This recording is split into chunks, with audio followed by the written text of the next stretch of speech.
Hey everyone, welcome back to another episode of our podcast. I'm Jake. And I'm Lena. We're so excited to have you here today.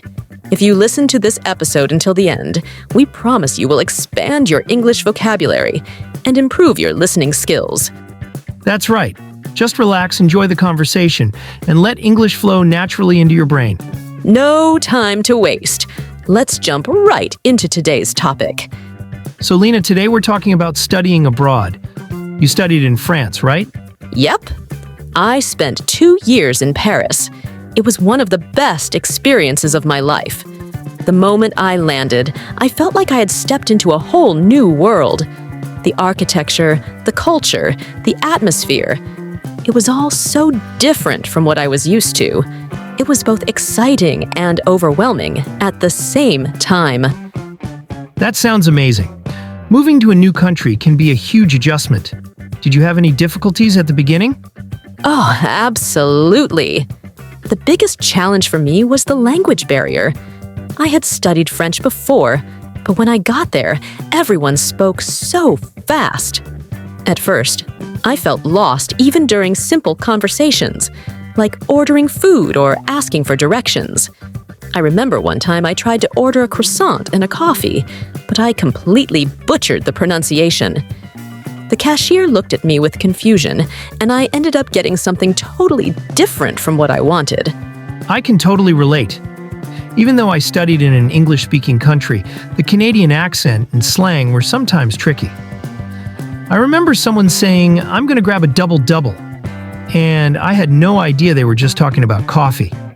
I stood there trying to process what they meant, and it took me a while to realize it was just a local way of saying coffee with 2 creams and 2 sugars. That's hilarious! But honestly, those little moments teach you so much. Struggling with the language at first really helps you grow. It forces you to learn and adapt quickly. I started watching French movies without subtitles and practicing with native speakers, and after a few months, I felt much more comfortable. Absolutely. And beyond the language, adapting to a new culture is another challenge. In Canada, people are super polite, and they say sorry all the time.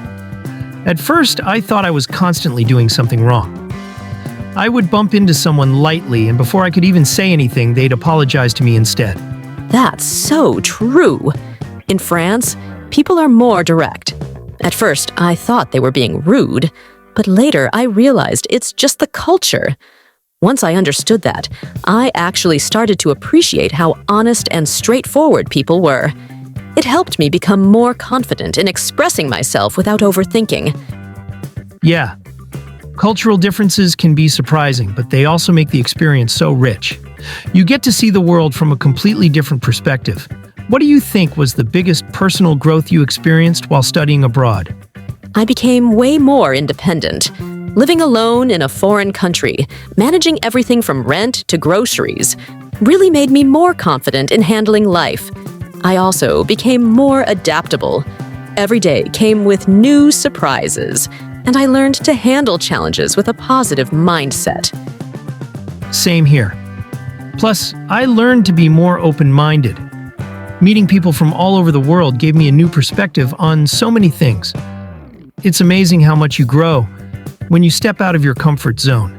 I also became better at problem solving because when you're abroad, unexpected situations happen all the time, and you just have to figure things out as you go. Exactly. And if anyone listening is thinking about studying abroad, I highly recommend it. It's challenging, but it's also one of the most rewarding experiences you can have. It not only helps you academically, but it also shapes you into a more resilient and independent person. The friendships you make, the lessons you learn, and the memories you create will stay with you forever. So now we're going to talk about working in different cultures and the career opportunities available abroad. Finding a job in a different country can be both exciting and challenging. The way companies operate, how they expect employees to behave, and even the hiring process can vary drastically from one place to another. Lena, you've worked in a few different countries, right? Yes. I've had the opportunity to work in both the US and Germany. Each experience was completely different. and I learned a lot from both. In the US, I found that networking played a crucial role in getting a job, whereas in Germany, it was more about qualifications and formal applications. It took some time to adjust to the different expectations, but it was incredibly rewarding. What about you, Jake? I've worked in Canada and Japan, and I agree, every country has its own unique work culture. In Canada, the workplace felt very collaborative, and open communication was encouraged. In Japan, on the other hand, there was a strong sense of hierarchy, and decisions were often made collectively rather than individually. It took me a while to get used to these differences, but once I did, I gained a deeper appreciation for each approach. What was the biggest difference you noticed between the US and Germany? I'd say the biggest difference was the work-life balance. In Germany, people really value their time off. Work hours are strict, and once you leave the office, no one expects you to check your email. Vacation time is also taken very seriously.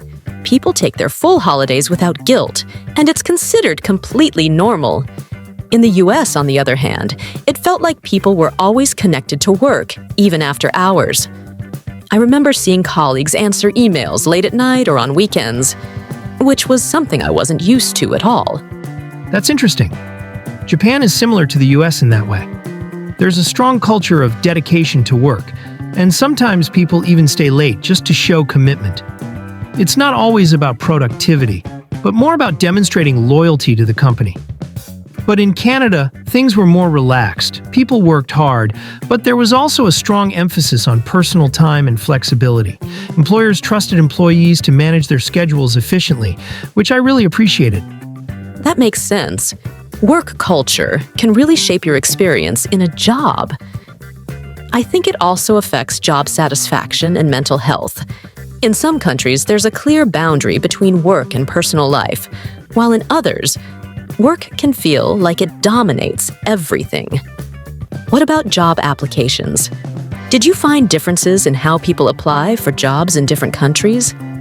Oh, definitely. In Canada, a strong resume and cover letter are essential, but networking also plays a big role. Many jobs aren't even publicly listed. People get them through connections. In Japan, on the other hand, the hiring process is very structured. Many companies prefer fresh graduates and train them from the ground up. It's less about experience and more about potential. The recruitment process often involves multiple rounds of interviews, group assessments, and even company-sponsored training programs before officially starting the job. That's so different. In Germany, qualifications and certifications are really important. Employers look for specific skills, and having the right credentials can make a huge difference. The interview process is also more direct. Employers want to know if you can do the job efficiently. There's less emphasis on personality and more focus on competence. I remember one interview where the employer hardly asked me anything personal. It was purely technical. That's a great point. Understanding these differences can really help if you're considering working abroad. Being prepared for the cultural expectations of a workplace can make a huge difference in how smoothly you transition.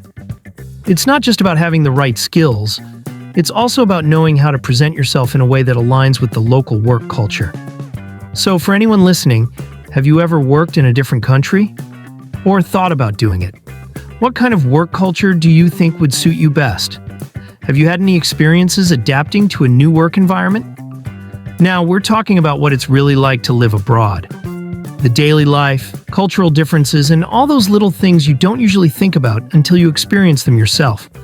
Moving to another country is an exciting adventure, but it comes with a lot of surprises. You have to adapt to a new lifestyle, new customs, and sometimes even a new way of thinking. Living in a different country isn't just about work or school. It's about embracing an entirely new way of life. From adjusting to the local food and transportation, to understanding social norms and making friends, there's so much to learn. Lena, you've lived in a few different countries, right? Yes. I've spent time living in the US and Germany, and each place had its own unique rhythm. At first, even the simplest tasks felt unfamiliar. Things like grocery shopping, paying bills, or understanding public transportation took some trial and error. In Germany, I had to get used to stores closing early, especially on Sundays, whereas in the US, you could find a supermarket open 24/7. Even something as small as the way people interact in public spaces felt different. What about you, Jake? I've lived in Canada and Japan, and I can definitely relate. Every country has its own unspoken rules, and at first, you don't even realize what you're doing wrong until someone points it out. In Japan, for example, I had to learn that being quiet on public transportation is a social expectation. Meanwhile, in Canada, people are more relaxed, and casual small talk with strangers is totally normal. Even ordering food at a restaurant can be a completely different experience, depending on where you are. But once you get used to these little things, you start to feel at home. What was the biggest cultural adjustment for you when you first moved abroad? One of the biggest things for me was the social interactions. In Germany, people are very direct. They say exactly what they mean, which took some getting used to. At first, I thought people were being rude, but I realized that honesty is simply a part of the culture. In the US, on the other hand, small talk is a huge part of daily life. Strangers chat with you in grocery stores, in elevators, everywhere. It felt strange at first because I wasn't used to it. But over time, I started to enjoy it and even missed it when I wasn't there. Adapting to these differences takes time, but once you do, it's incredibly rewarding. That's so true. In Japan, social norms are completely different. There's a strong emphasis on politeness and hierarchy. I had to learn when to bow instead of shaking hands, and even things like passing business cards are done with a certain level of formality. In Canada, things were much more relaxed and casual, which made it easier to make friends quickly. But no matter where you go, there's always an adjustment period. You have to be open-minded and willing to learn from your surroundings. And speaking of making friends, that's another challenge. When you move to a new country, you don't have your usual social circle, so you have to put yourself out there. It's easy to feel lonely in the beginning, but I found that joining local clubs and attending language exchange events really helped me meet people. You have to take the first step, even if it feels uncomfortable at first. That's a great tip. I also think saying yes to social invitations, even when you're feeling shy, is key.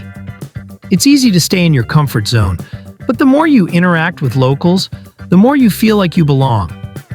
It takes effort, but once you start forming friendships, everything else becomes easier. Absolutely. And then there's the food. Trying local dishes is one of the best parts of living abroad, but it can also take some adjustment. In Germany, meals are very structured. There's a set time for everything, and lunch tends to be the biggest meal of the day. Meanwhile, in the US, you can eat whenever you feel like it, and portion sizes are massive. I had the same experience in Japan. The food is incredible, but I had to get used to eating with chopsticks all the time and following certain dining customs like slurping noodles loudly to show appreciation. In Canada, it was much closer to what I was used to. But I love the multicultural food scene. There's something from every culture. Living abroad is such a rewarding experience, but it also comes with challenges. You learn so much about yourself in the process, how you handle change, how adaptable you are, and even how you communicate with others. It forces you to step outside of your comfort zone and see the world from a different perspective. Exactly. It can be overwhelming at times, but the personal growth you experience is incredible. You develop independence, resilience, and a deeper appreciation for different cultures. And even when you face difficulties, those challenges make the journey even more meaningful. So for those of you listening, have you ever thought about studying abroad? Or if you've already done it, what was your experience like? Let us know in the comments. And don't forget to check out the description box. We have a playlist with more of our podcast episodes to help you improve your English listening skills. If you enjoyed this episode, make sure to like the video and subscribe to our channel. Your support means the world to us. Thanks for tuning in. See you next time. Bye, everyone.